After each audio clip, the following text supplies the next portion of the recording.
Hello everyone, we are already on to week 6. Can you believe it? Of reentry and pathways to desistance. So let's see what we're going to cover this week. So our learning objectives for this week, by the end you'll be able to evaluate how the prison experience shapes a person's identity post-incarceration.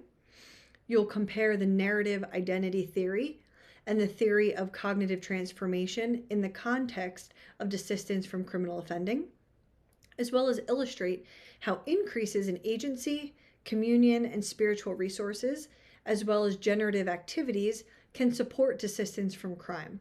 So, who somebody is before they enter prison is typically not the same person that enters back into society.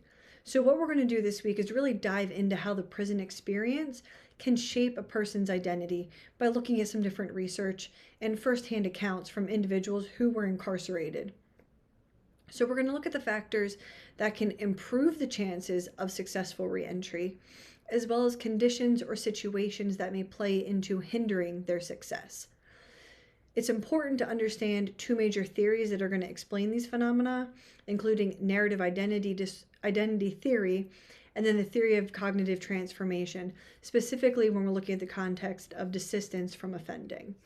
So for this week, you're going to review prison experiences and identity in women's life stories, implications for reentry. You'll read, does thinking of oneself as a typical former prisoner contribute to reentry success or failure?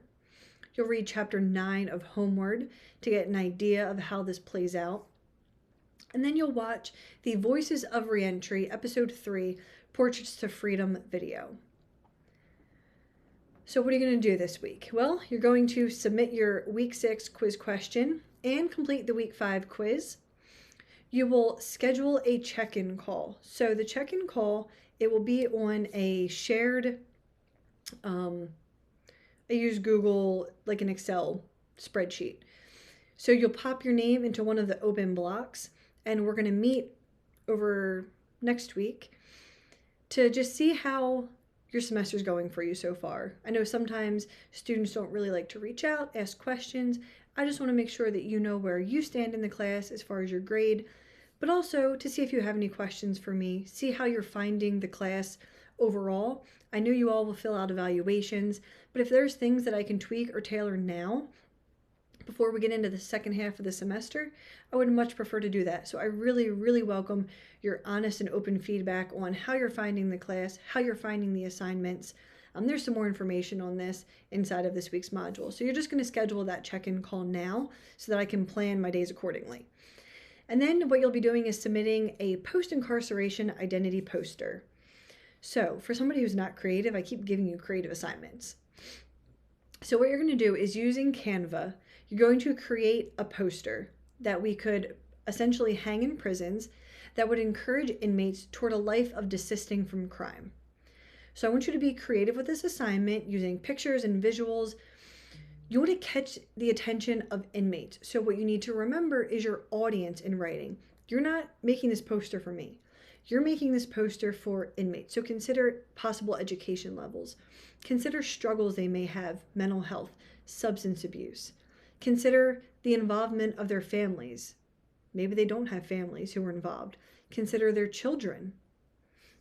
So a significant number of incarcerated persons, as we've said before, don't have high school diplomas. So we want to make sure that we're not using language that's too academic. So this may actually be a challenge for you here to see if you have a deep understanding of the prison population in a way that you can communicate at their level of understanding, which may actually be a little bit harder than writing academically, which you're used to doing.